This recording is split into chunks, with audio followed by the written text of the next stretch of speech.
দাম দিয়ে কিনেছি বাংলা, কারো দানে পাওয়া নয়। প্রিয় মাতৃভূমির এক চুল মাটিও কাউকে ছুতে দেওয়া হবে না। এই বাংলা আমার অহংকার। নিজের সেই অহংকারের অস্তিত্ব ধরে রাখতে আগে পিছে না ভেবে বিজেপির সাথে নেমে পড়েন এক কৃষক। হাতে একটা কাছির মতো, পরনে একটা লুঙ্গি, গায়ে সাদা জামা, মাথায় গামছা। কিছুটা নিচু হয়ে বসে আছেন তীক্ষ্ণ রক্তচক্ষু ভারতীয় সীমান্তরক্ষী বাহিনী বিএসএফ এর দিকে। যেন বাংলাদেশ নামক প্রিয় মায়ের দিকে চোখ তুলে তাকালে চোখ উপড়ে নিবে এই কৃষক। মাতৃভূমির প্রতি এত প্রেম, এত ভালোবাসা ভরা তার এই ছবি সামাজিক যোগাযোগ মাধ্যমে ভাইরাল। রীতিমতো হিরো বনে গেছেন তিনি। মনে করিয়ে দিচ্ছেন সেই ৭১-এর মুক্তিযোদ্ধাদের কথা। কেউ কেউ ক্যাপশনে লিখছেন, মাতৃভূমি না হয় মৃত্যু। আবার অন্যদিকে আসিফ মাহমুদ সজীব ভুঁইয়া ছবিটি শেয়ার করে লিখেছেন, বিনা যুদ্ধে নাহি দিব সুচগ্র মেদিনী। ২৪ পরবর্তী বাংলাদেশকে আর কেউ গোলামির জিঞ্জিরে বন্দী করতে পারবে না। চাঁপাই নবাবগঞ্জের শিবগঞ্জের চৌকা সীমান্তে কাঁটাতারের বেড়া নির্মাণ করাকে কেন্দ্র করে বাংলাদেশের বিজেপি ও ভারতের বিএসএফ এর মধ্যে দুদিন ধরে উত্তেজনা চলছে। এরই মধ্যে এই সীমান্তের সোম ও মঙ্গলবার দুদফা পতাকা বৈঠক অনুষ্ঠিত হলেও কোনো সিদ্ধান্তে আসতে পারেনি দুই দেশের সীমান্তরক্ষী বাহিনী। ফলে উভয় বাহিনী সীমান্তে বর্তমানে সতর্ক অবস্থানে রয়েছে। আন্তর্জাতিক সীমান্ত পিলার ১৭৭-১S ও ২S এলাকায় ৫-৬ মাস আগে বিগত আওয়ামী লীগ আমলে সীমান্তের নোম্যান্স ল্যান্ড থেকে ৫০ গজ এগিয়ে বাংলাদেশের অভ্যন্তরে আন্তর্জাতিক শূন্যরেখার ১০০ গজের মধ্যে ভারত একটি কাঁচা রাস্তা নির্মাণ করে। সেই রাস্তার পাশে পুনরায় কাঁটাতারের বেড়া নির্মাণ করার সময় এ উত্তেজনা তৈরি হয়।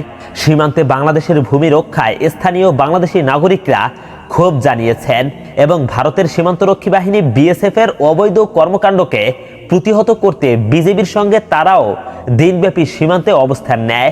একইভাবে ভারতীয় নাগরিকদেরও বিএসএফ এর সঙ্গে অবস্থান নিতে দেখা যায়।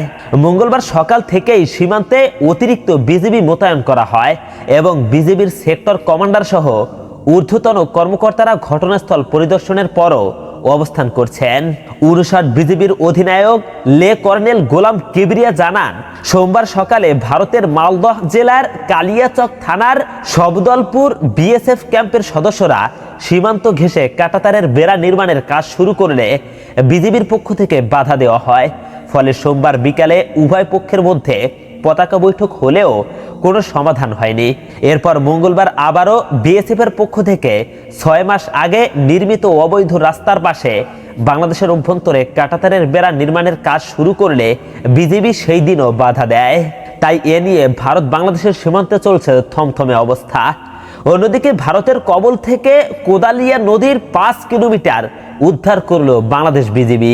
জানা গেছে যে ঝিনাইদহের মহেশপুর উপজেলার সীমান্ত এলাকায় বাংলাদেশি কোদালিয়া নদী ভারতের কবল থেকে উদ্ধার করেছে মহেশপুর ৫৮ বিজিবি।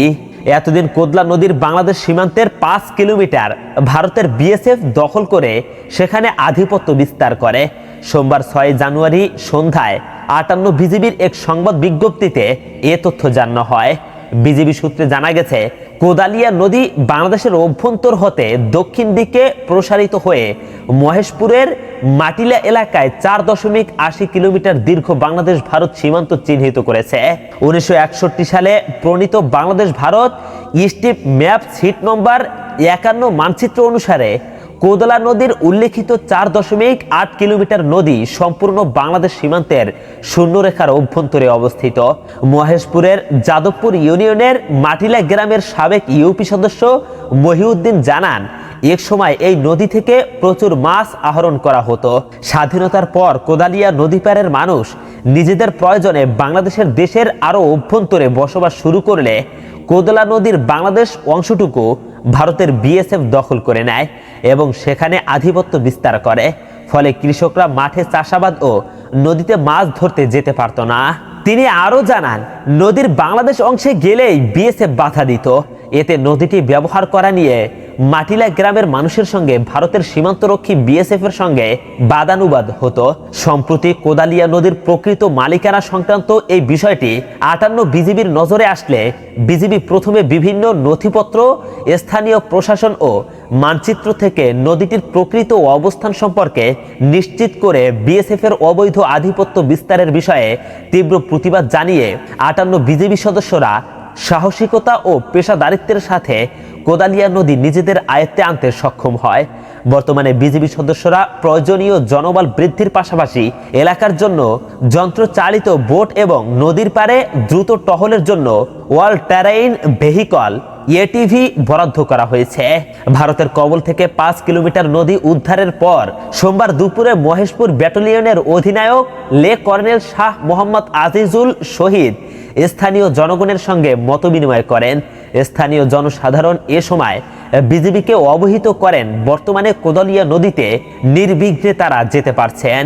এদিকে নদী উদ্ধারে বিজিবিকে সহায়তার জন্য বিজিবি কর্মকর্তারা জনসাধারণকে ধন্যবাদ জানান এবং নদীর প্রকৃত অবস্থান এবং মালিকানা সম্পর্কে পরবর্তী প্রজন্মকে অবগত রাখার জন্য অনুরোধ জানান। সেই সঙ্গে নদীর বাংলাদেশ অংশে প্রয়োজনীয় সেচ এবং চাষাবাদ জারি রাখার জন্য গ্রামবাসীকে বিজিবি অনুরোধ করেন। এক্ষেত্রে কখনো কোনো ধরনের বাধার সৃষ্টি হলে তার সঙ্গে সঙ্গে বিজিবিকে অবহিত করতেও গ্রামবাসীর প্রতি বিজিবি সদস্যরা অনুরোধ করেন। দর্শক, এই হলো বাংলাদেশ সীমান্তরক্ষী বাহিনী বিজিবির সাহসিকতার একটি চিত্র। এভাবে যদি বাংলাদেশ সমস্ত সীমান্তরক্ষী বাহিনীরা সাহসিকতার সাথে ভারতের সীমান্তরক্ষী বাহিনী বিএসএফ এর সামনে মোকাবেলা করে, তাহলে ইনশাআল্লাহ ভারত পিছু হটতে বাধ্য হবে। আজকের ভিডিওটি এই পর্যন্ত, তাই আপনার মূল্যবান মন্তব্যটি অবশ্যই আমাদেরকে কমেন্ট করে জানাবেন। পরবর্তী ভিডিওটি পেতে এখনই আমাদের চ্যানেলটিকে সাবস্ক্রাইব করুন। আসসালামু আলাইকুম ওয়া রাহমাতুল্লাহ।